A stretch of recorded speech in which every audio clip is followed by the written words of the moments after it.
Seringkali kebaikan Allah itu kita pandang dari sudutnya yang materi. Allah itu baik kalau kita punya harta yang banyak, tanah yang luas, pabrik yang di mana-mana. Sementara kalau cuma sekadar itu kebaikan Allah, terlalu sedikit orang yang mendapatkannya.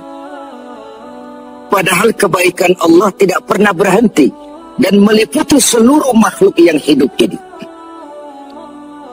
Karena itu pada kesempatan jumpa sore ini, saya ingin mengajak kita melihat kebaikan-kebaikan Allah dalam bentuk yang lain. Bahwa kita diberikan harta yang banyak, itu kebaikan Allah. Diberikan tanah yang luas, itu juga kebaikan Allah. Diberikan perusahaan, pabrik di mana-mana, itu juga kebaikan Allah. Tapi tidak terbatas kepada itu. Ada kebaikan-kebaikan yang non-materi, yang malah justru itulah esensi kebaikan itu. Mari kita renungkan sebuah hadis di mana baginda Rasul bersabda, arba'atun man u'tiyahunna faqad u'tiya khairat dunya wal akhirah. Ada 4 hal. Siapa yang oleh Allah diberikan ke-4 hal ini, sungguh dia telah diberikan kebaikan dunia dan sekaligus kebaikan akhirat. Kebaikan dunia juga kebaikan akhirat. Ini berarti belum tentu yang baik di dunia menurut kita akan berbuntut baik juga di akhirat. Tapi orang yang diberikan 4 hal ini, dia sungguh diberikan kebaikan dunia dan juga kebaikan akhirat nanti. Apa 4 perkara ini? Yang pertama, qalban syakir. Orang yang oleh Allah diberikan hati yang pandai bersyukur. Ada ungkapan, my heart is my home. Hatiku adalah rumahku. Kalau luas hati, rumah yang kecil besar rasanya. Kalau sempit hati, rumah yang besar pun kecil jadinya. Kalau hati sempit, rumah pun kecil, kiamat namanya. Orang yang hatinya pandai bersyukur, bisa mensyukuri nikmat. Dan dengan dia bersyukur, semakin bertambah nikmat itu kepadanya. Banyak orang kaya harta, tapi miskin hati. Ini gejala zaman kita sekarang. Di tengah gemerlapnya harta, dia tidak tahu mau diapakan harta yang banyak itu. Orang-orang sufi menjelaskan bahwa kaya itu ada 2 macam.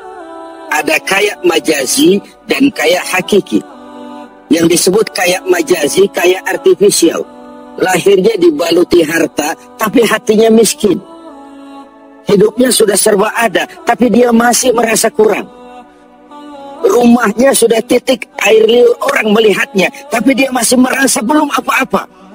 Mobilnya berdecak orang kagum melihatnya, tapi dia rasakan itu pun masih belum. Maka dia selalu miskin. Dalam sebaya cukup dia masih merasa kurang, maka hidupnya pun selalu kekurangan. Orang yang diberikan hati yang kaya, sungguh sebuah kebaikan. Hati yang kaya, hati yang luas.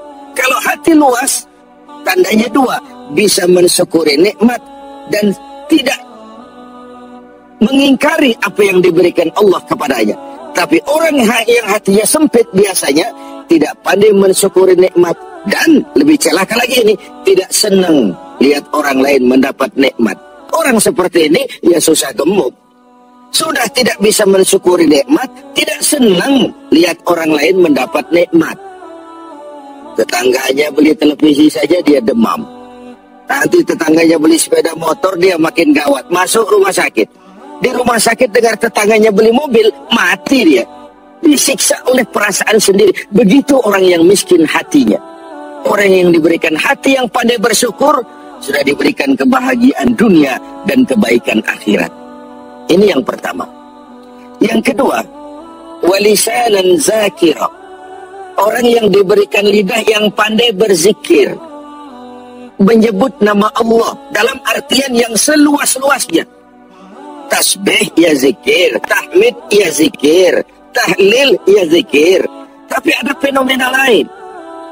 Melihat apapun yang mengagumkan, dia kembali kepada Sang Maha Pencipta. Itu pun zikir.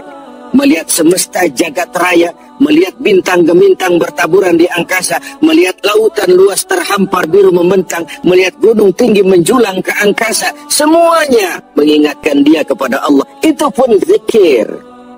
Diberikan lidah yang pandai berzikir, mengingat Allah dalam segala keadaan. Dan bukankah Islam mengajarkan seperti itu? Dari hal-hal yang paling kecil, memulai pekerjaan, bismillah.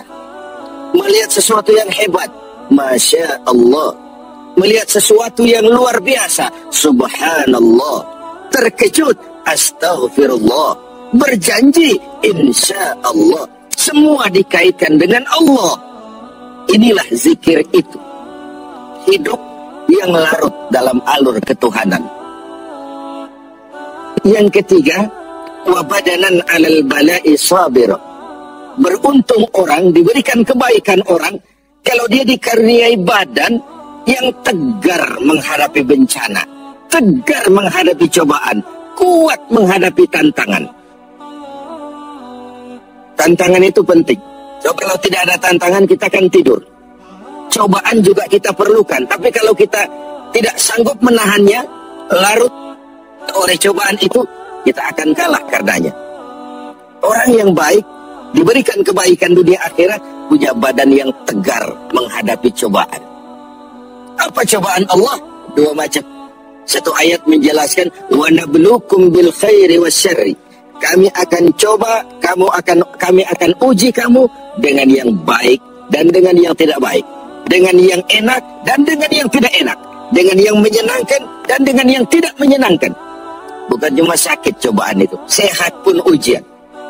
Bukan cuma miskin ujian, kaya pun cobaan. Bukan cuma tidak punya jabatan cobaan, naik pangkat pun ujian. Kita nih yang namanya ujian kan yang tidak enak saja. Kalau sudah sakit, ya Allah, sedang diuji. Sehat, lupa daratan. Miskin, ujian. Setelah kaya, lupa bahwa itu juga ujian. Fenomenanya apa?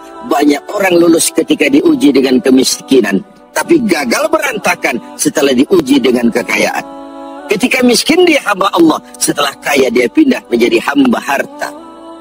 Belum pernah ada orang datang mengeluh, Pak Ustadz, saya sedang diuji oleh Tuhan. Kenapa Pak? Uang saya sedang banyak. Belum pernah.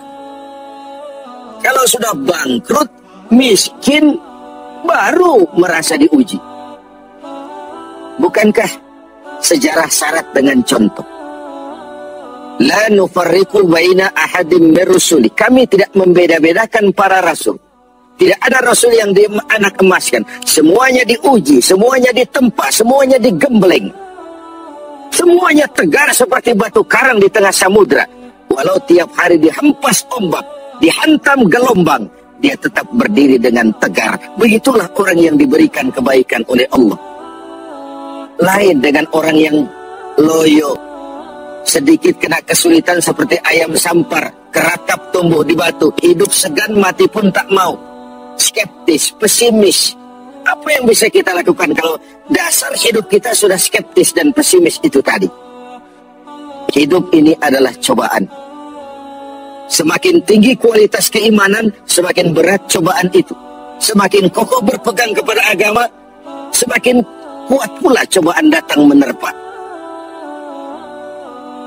Yang terakhir, orang yang diberikan kebaikan dunia akhirat, wa zaujatan salihatan, diberikan istri yang salihah, pendamping. Tidak ada suami bisa sukses jadi apapun dia tanpa peran serta dan dukungan istrinya. Itu sebabnya baginda Rasul menikah dengan Sayyidatuna Khadijah. Apa yang jadi pertimbangan beliau? Mengawini seorang janda yang umurnya 15 tahun lebih tua pula dari beliau. Kalau sekedar memperturutkan hawa nafsu, mestinya tidak Khadijah yang dipilih oleh baginda Rasul. Mestinya, kalau istilah kita sekarang cari ABG saja. Tapi jelas baginda Rasul bukan cuma sekedar mencari istri, beliau mencari seorang pendamping. Apa bedanya ini? Tiap perempuan bisa jadi istri, memang, tapi tidak tiap istri bisa jadi pendamping. Itu dibuktikan dalam sejarah. Orang lain belum beriman, Khadijah iman. Orang lain memusuhi Nabi, Khadijah mengorbankan hartanya untuk membantu perjuangan Nabi. Saat Nabi terkena kesulitan, Khadijah tampil jadi penghibur. Khadijah tampil jadi pembela. Ketika pertama kali berhadapan dengan malaikat Jibril menyampaikan wahyu, Rasulullah gemetar seperti orang demam. Kembali ke rumah, zammiluni ya Khadijah, selimuti saya Khadijah, selimuti. Kenapa bang? Barusan turun Jibril, dia katakan begini-begini, saya khawatir Khadijah. Khadijah mengerti suaminya semua mengalami semacam frozen emotional attitude. Sebagai istri yang bijak, pendamping yang baik, beliau tampil, kalla ma yukhzikallahu abada. Jangan khawatir bang, Allah tidak akan menyusahkan abang untuk selamanya. Tenanglah. Rumah tangga adalah awal kesuksesan kita di tempat lain. Karena itu, kalau diberikan istri yang solehah, itu sudah kebaikan dunia dan kebaikan akhirat. Seorang pejabat yang jujur, polos, lugu, sederhana, bisa jadi koruptor ulung kalau dikipas-kipasi oleh istrinya. Suami-suami yang berstatus DKI di bawah kekuasaan istri, tidak lagi sebagai pendamping, tapi sudah menjadi